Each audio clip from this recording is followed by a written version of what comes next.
Olá pessoal, tudo bem? Eu sou a Carmen do blog Que Vi do Mundo e hoje eu venho continuar a falar dos livros de literatura sobre o período entre guerras. No outro vídeo eu falei de livros que abordavam mais ou menos os ocorridos na década de 20. Dei um pouco do contexto e deixei para falar da década de 30 neste vídeo.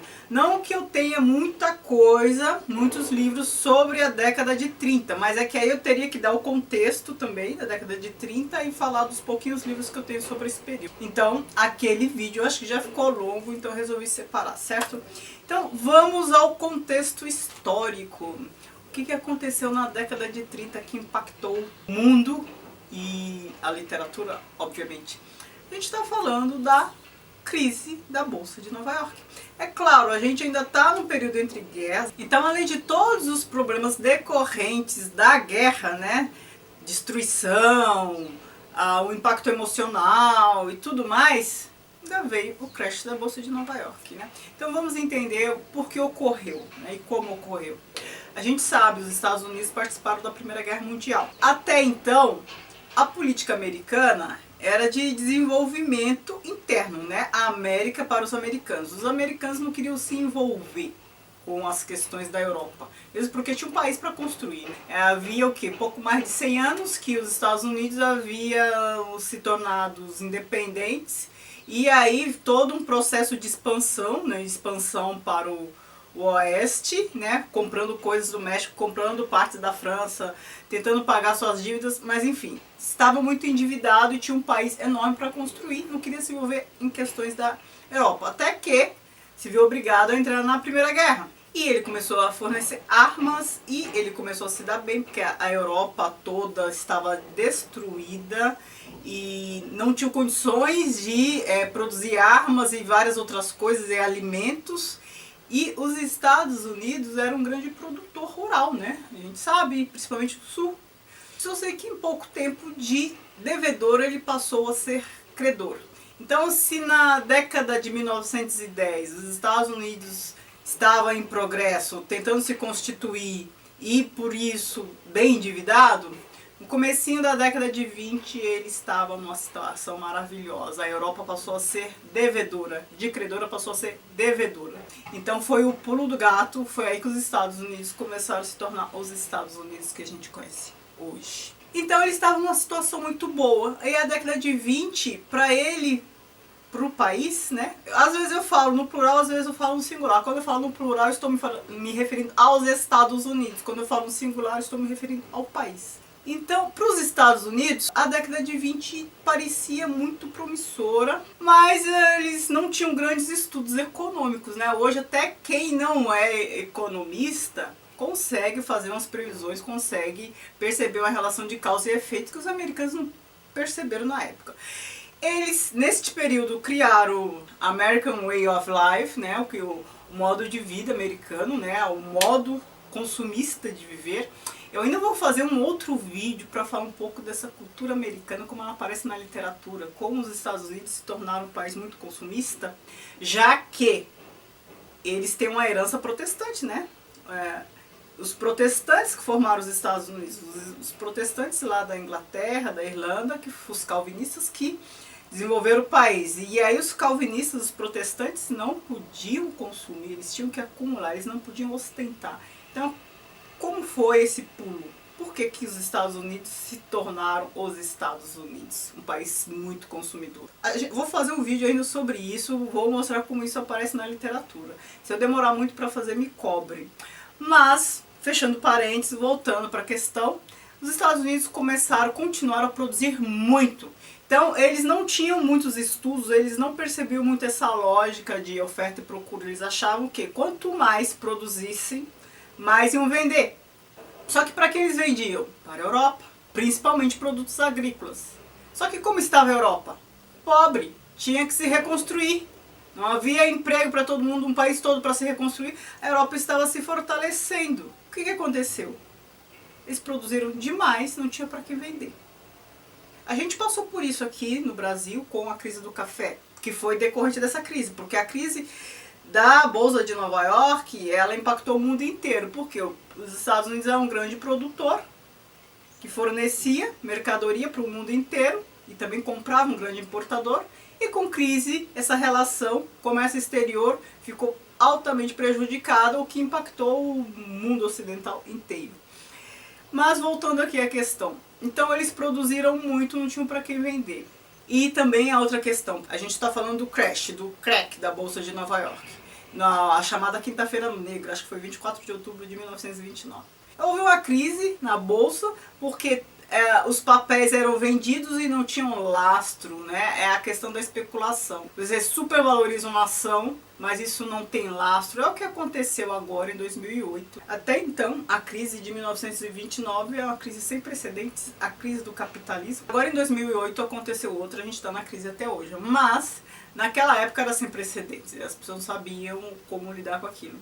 E os Estados Unidos ficou numa situação assim de penúria, porque tinha que queimar produção, as pessoas perderam o emprego, uma situação de miséria, principalmente o sul dos Estados Unidos, porque a crise maior primeiro aconteceu com os produtos agrícolas, né? Com os grandes produtores rurais, porque não tinha para quem vender mercadoria, a Europa estava em crise.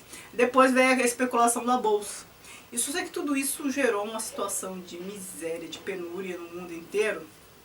E a gente vê isso em algumas obras. Eu vou mostrar apenas 3, eu tentei me lembrar de outras aqui, não achei. Se vocês tiverem obras que tratem desse período, me falem. Eu tenho 3 obras que mostram a realidade americana. A primeira delas, O Fio da Navalha, do Somerset Maugham. Aqui a gente tem a história do Larry, um cara que foi piloto na Primeira Guerra Mundial. E ele não era aderente a essa situação dos Estados Unidos. Os Estados Unidos despontando como grande potência. Ele não era aderente, ele não se identificava com aquela forma de viver, ele recusava emprego, essa coisa de sonho americano não era para ele, self-made man também não, American Way of Life também não. E ele queria buscar outras coisas, ele buscava identidade, uma questão espiritual, uma transcendência. Mas aí ele estava num contexto, ele tinha amigos e tudo mais. Então, como essa questão aparece aqui? Então, ele, piloto de guerra, ele viu o horror da guerra. Ele não se sentiu aderente a essa situação americana. E ele tem amigos, assim, um representa bem a geração perdida, o outro empobrece por conta da queda da Bolsa de Nova York, foi assim um golpe muito grande, acho que até rola suicídio e tudo mais. E a gente tem um pouco de tudo nesse livro, eu gosto muito dele por conta disso, tem um pouco de tudo. O impacto de Darwin, o impacto de Freud, todas as concepções da época, tudo que estava em jogo, geração perdida, a queda da Bolsa, aquele vazio do pós-guerra, a gente vê tudo isso aqui. Fio da Navalha por quê? O Larry, principal, o personagem principal, ele tá ali no limiar. Ele tá numa situação, num país que despontou como grande potência e é até hoje, hein? E isso já estava sinalizado e ele era consciente. Por isso que eu falei do Larry, acho que no primeiro vídeo da recusa. Todo mundo animado e ele não. No outro vídeo sobre o período entre guerras, eu falei de pessoas assim que não estavam muito aderentes. Também quando eu falei da situação russa, de pessoas, personagens que não eram aderentes à situação. Mas era uma situação assim de revolução ou crítica ao posicionamento na guerra, como o Lobo da Steppe, ou o Dr. Zhivago, né, que não era aderente à revolução. Aqui o Larry não é aderente, mas é uma situação que para todos parece positiva. O desenvolvimento, os Estados Unidos como grande potência, o país promissor. E ele diz, não é isso que eu quero outra coisa para mim. Tudo isso aparece aqui em alguma medida e é um livro assim, bem fascinante. Acho que é um dos que eu já li, é um dos mais completos sobre o período entre guerras, porque ele traz um pouco de tudo. As Vinhas da Ira, do John Steinbeck. Aqui a gente vê a situação de penúria dos trabalhadores rurais. Eu falei para vocês, a primeira crise foi agrícola, não tinha para que vender os produtos. E aí o que aconteceu?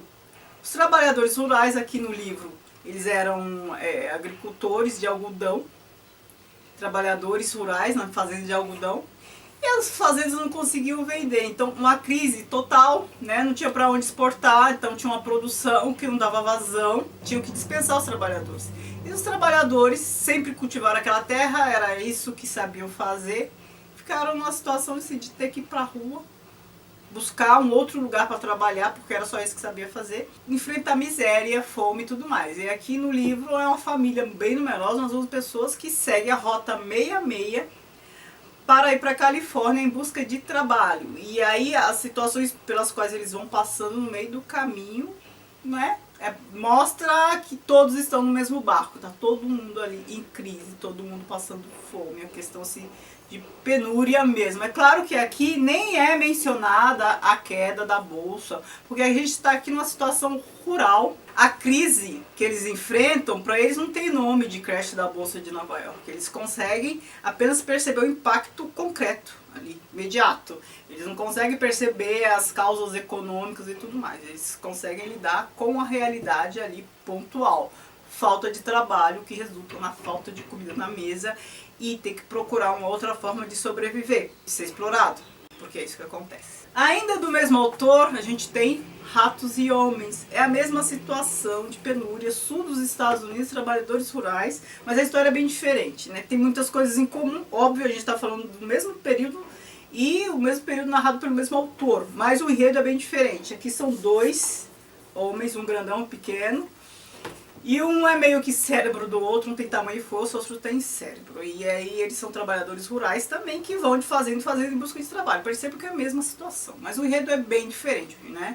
O fim deste livro também é muito impactante. O John Steinbeck, ele é comunista, né? E é claro que ele sempre vai pontuar uma situação de miséria, de exploração. E aqui também em Ratos e Homens, é claro que ninguém fala da queda da bolsa, da crise econômica. É a situação concreta, é a situação vista pelos mais afetados, né? Você sabe que crise afeta sempre, de maneira bem mais impactante, os mais pobres. Talvez classe média tenha que cortar gastos. Ricos muitas vezes nem se abalam, né? A depender da crise. Mas pobres sempre é afetado, sempre vai arrebentar para o lado mais fraco. São os primeiros a perder emprego, são os que ficam na miséria e tudo mais. E aqui eles lidam, nesses dois livros, com essa situação muito concreta. Eles não têm, claro, nenhuma percepção econômica, pensando na ciência econômica, o nome que se dá a esse fenômeno, na crise, na bolha da especulação, na guerra. Não. O que eles sabem é que falta comida. Falta comida porque falta trabalho. E eles têm que procurar outra forma de sobreviver. E eles sonham com um pedacinho de terra deles para cultivar. É a única vida, é a única forma de viver que eles conhecem, né? Então, o sonho deles é ter um lugar para morar e um lugar para trabalhar, de onde eles vão tirar o pão. Só isso. Só isso, parece muito elementar, muito básico, mas o sonho deles é esse, por quê? Porque é isso que falta. Então a gente está sempre ali com as necessidades mais emergentes. Então os 3 livros que eu tenho para indicar são esses, mas eu quero falar mais um pouquinho do que aconteceu depois do crash da Bolsa de Nova York. Como os Estados Unidos superaram essa situação. Ora, o presidente Franklin Delano Roosevelt, ele contratou um economista britânico, o famoso Keynes. Quem estudou um pouco de economia, e eu estudei um pouco de economia para concurso, sabe que é matéria obrigatória o keynesianismo. O que o Keynes fez? Ele falou a necessidade de o Estado intervir na economia. O Estado tem que gastar. Então, o Estado injetou dinheiro no mercado, então, para criar emprego. Então, muitas obras públicas, construção civil para empregar as pessoas empregadas, elas começam a gastar. E aí começa um ciclo econômico, né, de produção e de gasto. O Estado gastando para gerar emprego e tudo mais. Em economia, a gente tem uns cálculos, umas fórmulas para fazer isso. Eu lembrava, eu sabia de cor a fórmula, né, que é o fator multiplicador, propulsão econômica a poupar, propulsão econômica a gastar, a consumir. Keynes levou esse plano, né, o New Deal, todo mundo estudou isso na escola, eu tenho certeza que é a intervenção do Estado na economia, o Estado segurando as pontas da situação, gastando mais para movimentar, dar um dinamismo na economia, e foi isso que salvou os Estados Unidos. E é por isso que o Franklin Delano Roosevelt é um dos presidentes mais benquistos da história dos Estados Unidos. Ele e o Lincoln. Por quê? Porque ele salvou o país da penúria em pouco tempo. Graças ao Keynes, né? Mas graças à sua astúcia política de saber contratar quem devia, quem poderia dar jeito na situação. Eu ainda vou fazer mais vídeos sobre Primeira Guerra, período entre guerras, enfim. Tem um livro do Keynes que é muito bom, que eu comecei a ler e ainda não terminei, que se chama As Consequências Econômicas da Paz. É um livro muito bom, falta eu terminar de ler. O que ele faz? Ele participava do Tratado de Versalhes quando ia dar rumo lá para os países, para a Europa inteira, para o mundo inteiro, né? E ele abandona o Tratado de Versalhes, ele escreve esse livro, explica por que, ele dá um panorama assim da situação, é muito bom. Quando eu terminar de ler eu vou indicá-lo aqui, e é uma linguagem fácil, não tem nada de economia, nada, é um livro excelente. Então as minhas indicações são essas, além do livro do Keynes, esses três, para ajudar a entender todo esse contexto, tá bom?